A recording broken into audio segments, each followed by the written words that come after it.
Good evening, guys. Now, this evening's D,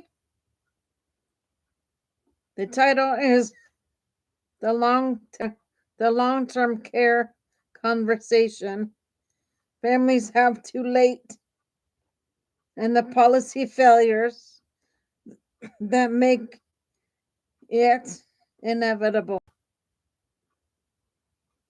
Okay, so here we go.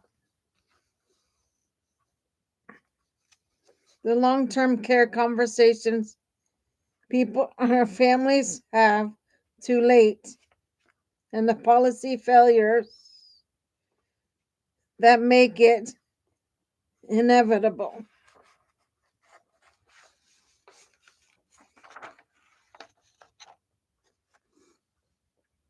The call usually comes after dinner.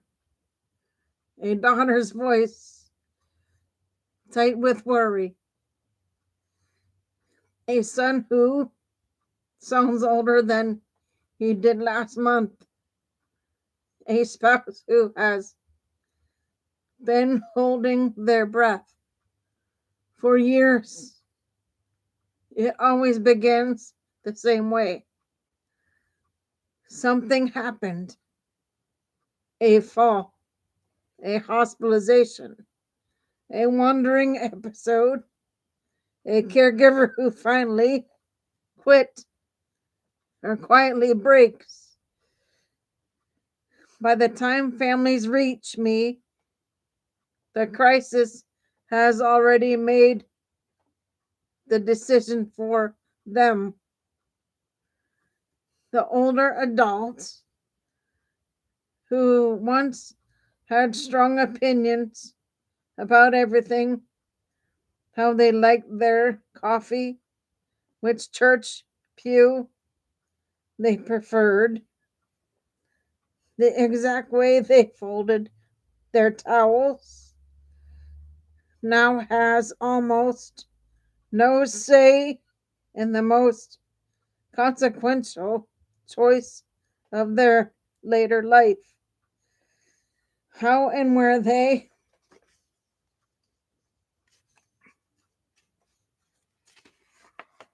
will be cared for when living independently is no longer safe.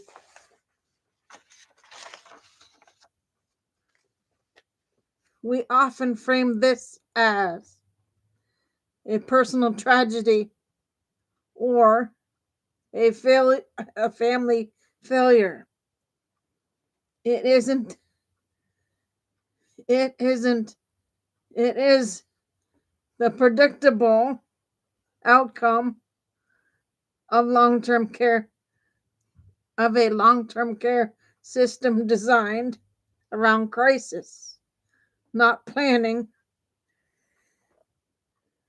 The structural problem: our system assumes families will absorb the cost. We tell families to plan ahead, but we've built a policy environment where planning is nearly impossible. Medicare does not cover long-term care except for short-term skilled nursing after hospitalization.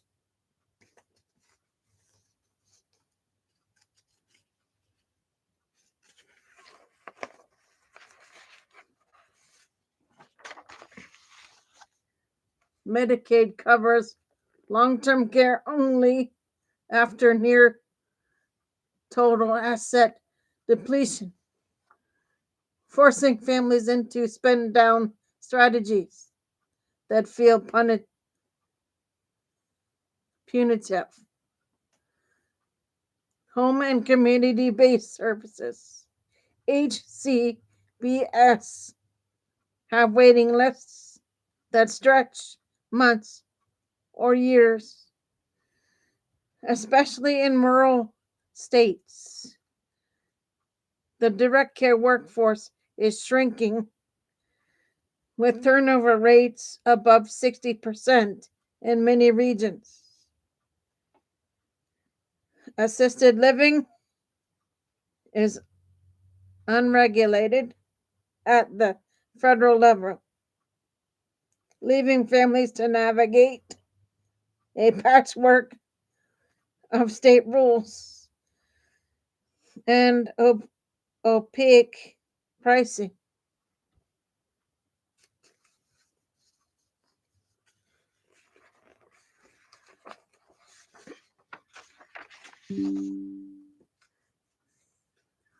We have created a system where the default long-term care plan is hope that aging will be gentle, that savings will stretch, that caregiving will be sustainable, that crises will hold off. Hope is not a policy, a story that reveals the system's cracks. A few months ago, I sat with a woman named Margaret and her two adult children in a cramped hospital consult room. Margaret had fallen again, and this time she couldn't go home without 24 hour supports. Her daughter, exhausted, admitted she had been sleeping on her mother's couch for weeks. Her son, who had lived 2 states away,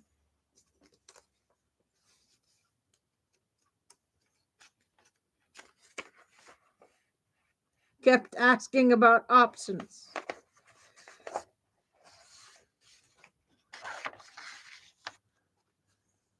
As if there were still many. Margaret stared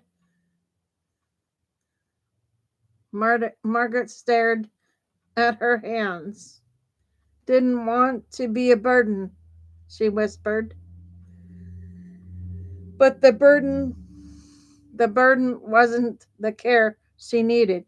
It was the silence that came before it. And the policy vacuum that made silence the path of least resistance. Had this conversation happened a year earlier, Margaret could have toured assisted living communities, chosen the one with the garden she loved, and planned financially for the transition. But early conversations only matter when the system gives families real choices. Too often it doesn't.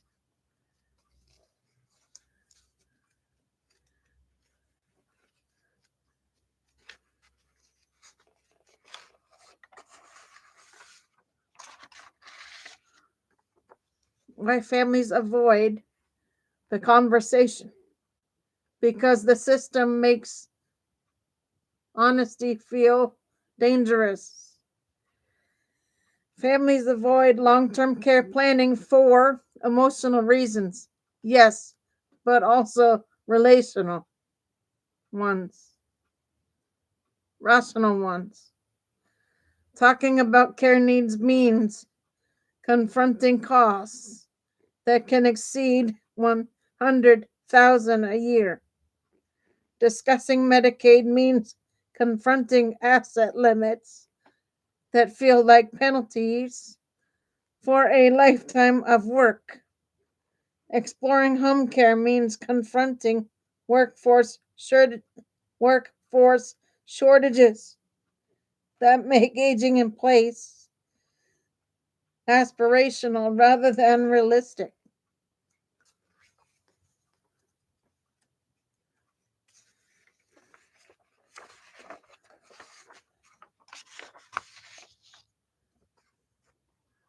Avoidance isn't denial, it is a response to a system that offers few good answers. The cost of waiting, measured in dollars, dignity, and policy failures. When families delay these conversations, the consequences are predictable. Emergency placement in the first facility with an open bed. Higher costs because financial tools like long-term care insurance or spend down planning require time. Caregiver collapse, often hidden until it becomes a medical emergency.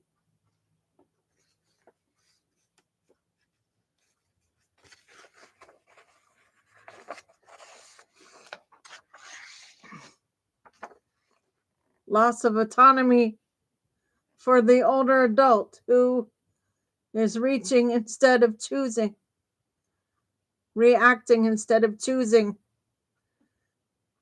We talk a lot about dignity in healthcare, but dignity is not something we bestow at the bedside. It's something we protect upstream through policy, planning, and time.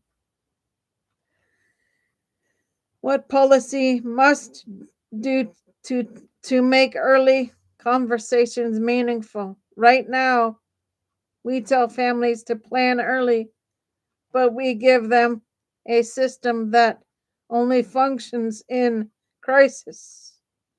If we want early conversations to matter, we need to we need structural reforms. Expand home-based community services. Funding so home-based care is not a waiting a wait list listed privilege.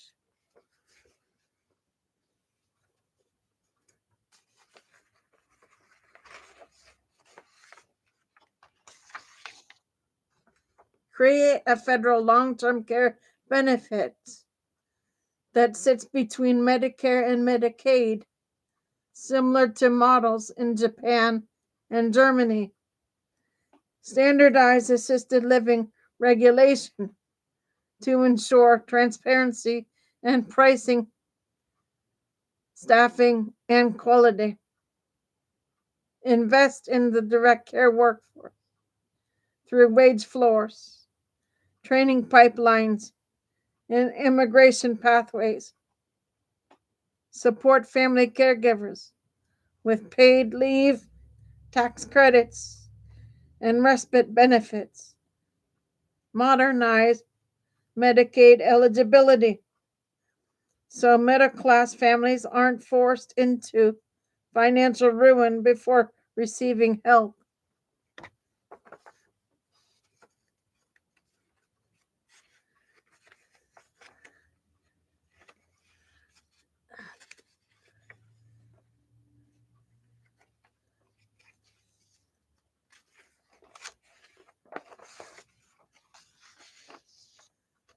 These are not luxuries, folks. These are the infrastructure of aging in a country where 10,000 people turn 65 every day. A better ending is possible if policy makes room for it. I think often of other patient Tom who I sat with his daughters and his kitchen table months before his Parkinson's prognosis progressed. They talked about what mattered most to him, staying in his neighborhood, staying in his neighborhood, keeping his morning routine, uh, avoiding hospitalizations, if possible. They toured communities together. They made a plan. When the time came, the transition was not easy, but it was his choice. His his daughters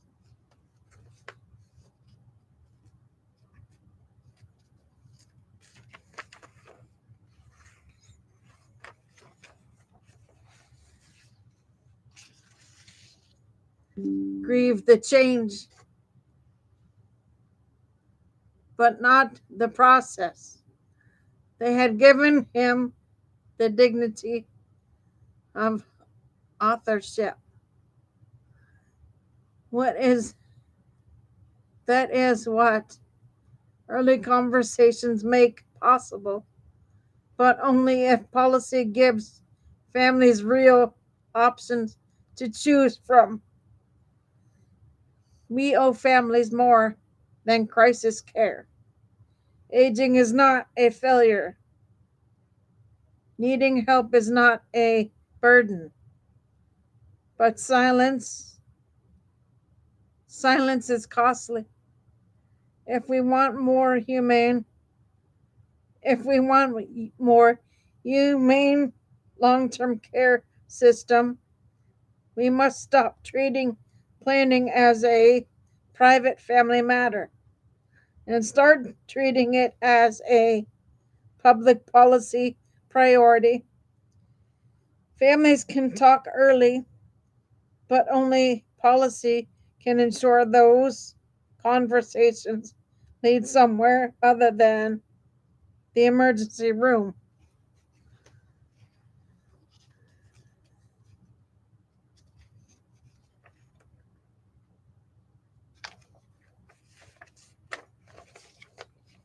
Okay, folks, those are your shows for now. I'll try and jump back on later. For now, Gator Wellness, take care, folks.